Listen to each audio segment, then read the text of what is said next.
अस्सलाम वालेकुम। दोस्तों आज बात करेंगे न्यू पॉलिसी के हवाले से जैसा कि आप सब लोगों को पता है कि एसआरओ आ गया है, एसआरओ लेटर एफबीआर की तरफ से। और ये चीज़ जो है अब इम्प्लीमेंटेशन इस पे स्टार्ट हो जाएगी।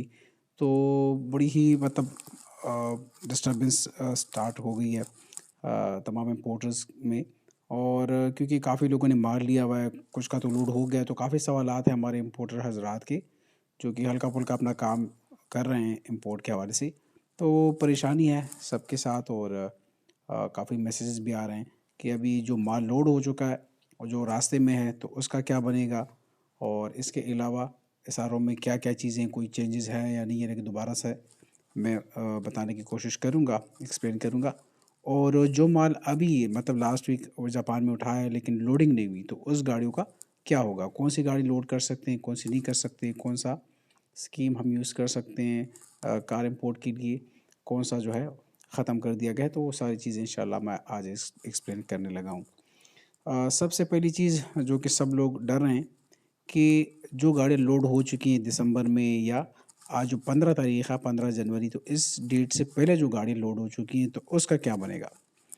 तो वो चीज़ मैं क्लियर कर दूँ। जो इस किस्म का एसआरओ आ जाता है जो कि इंपोर्ट के हवाले से, ना कि ड्यूटी में।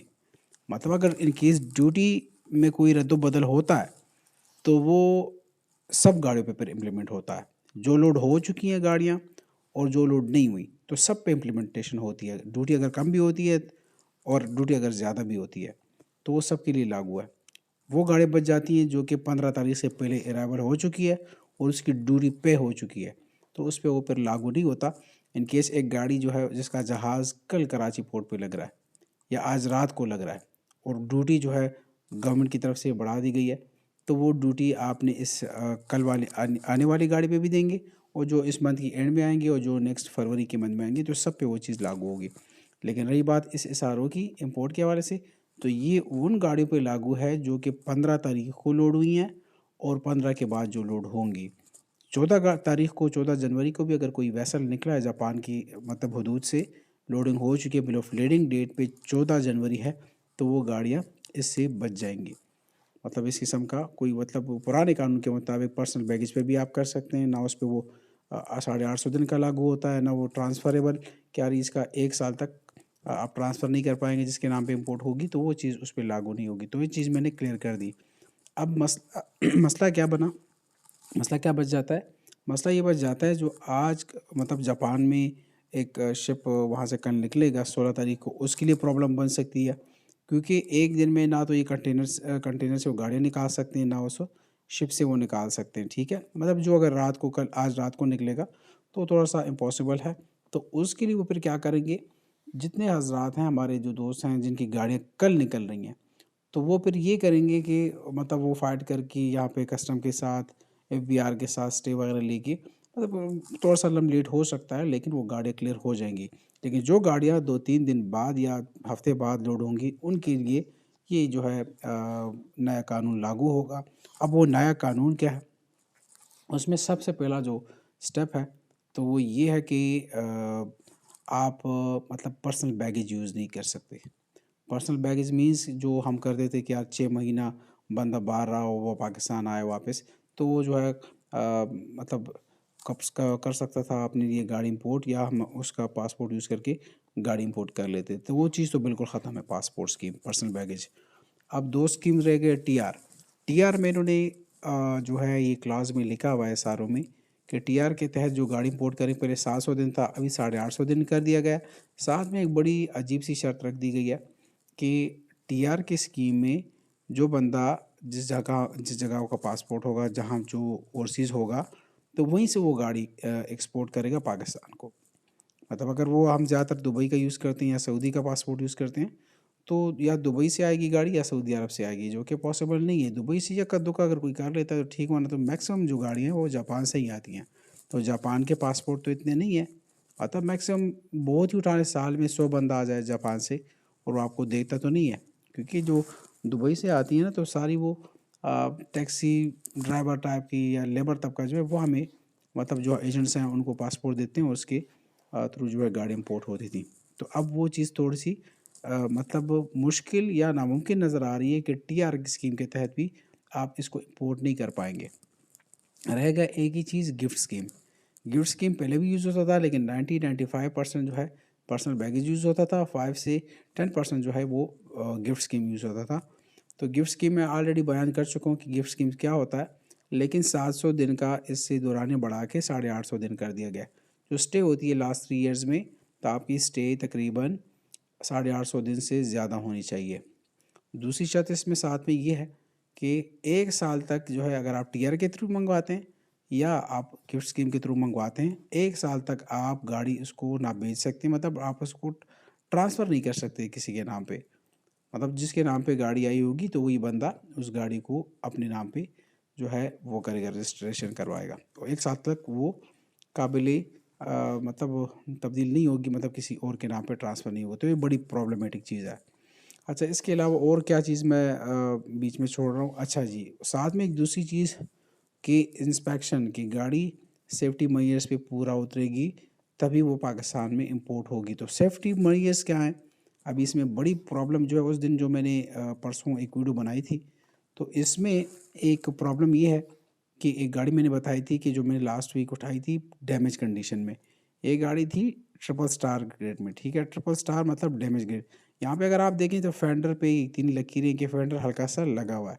फ्रंट में कुछ इस तरह का नज़र नहीं आया, तो इस वजह से हमने कहा कि सिर्फ साइड से लगी है, तो डैमेज कैटेगरी में आएगी भी नहीं। तो यहाँ पे ये गाड़ी की पिक्चर्स मैं आपको दिखाता हूँ। जब इसकी यार्ड की पिक्चर्स आई, तो यार्ड की पिक्चर्स में एक प्रॉब्लम नज़र आई हमें।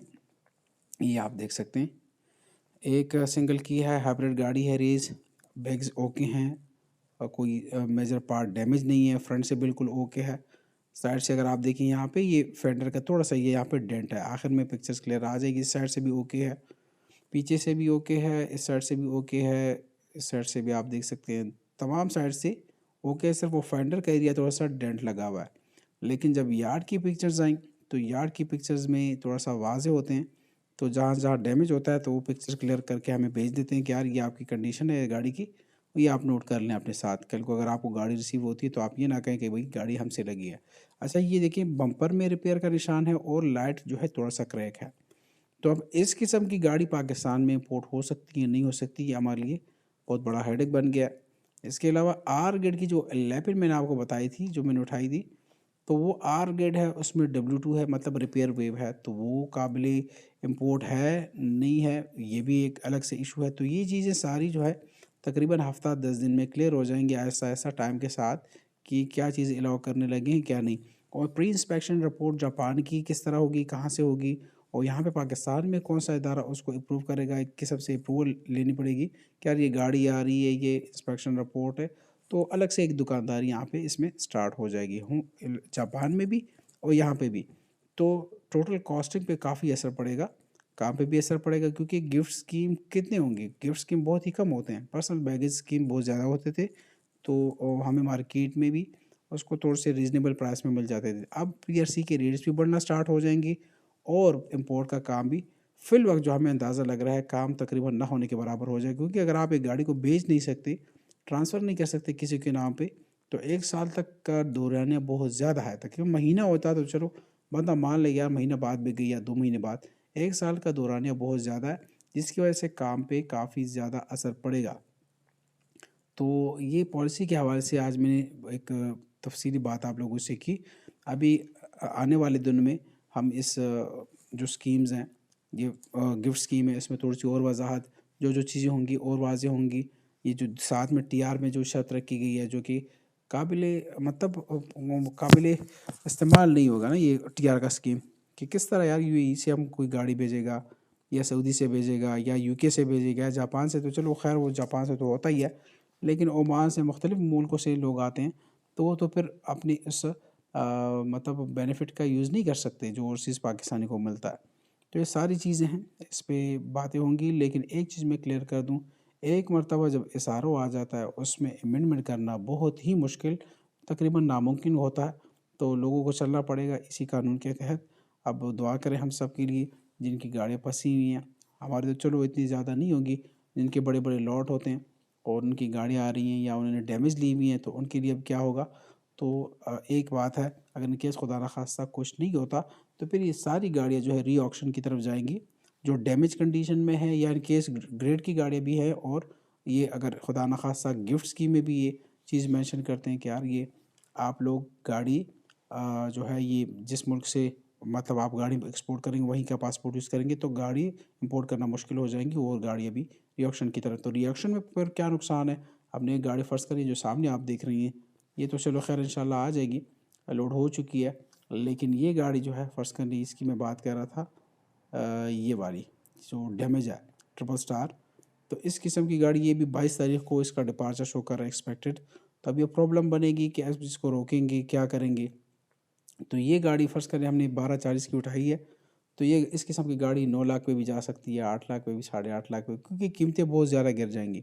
क्योंकि पाकिस्तान का चैप्टर बिल्कुल क्लोज़ हो जाएगा इंपोर्ट के हवाले से, तो वहाँ पे प्राइसेस ऑटोमेटिकली नीचे आ जाएंगी, और जिन जिन लोगों की गाड़ियाँ रिएक्शन की तरफ जाएंगी तो वो नुकसान में जाएंगी। तो अल्लाह बेहतरी फरमाया हमारे हक़ में, और हम इसमें क्या कह सकते हैं, काम को नुकसान पहुँचा है बहुत ज़्यादा। उम्मीद करता हूँ वीडियो पसंद आई होगी। काइंडली इस वीडियो को लाइक करें, सब्सक्राइब करें। मुझे इजाज़त दें। अल्लाह हाफ़िज़।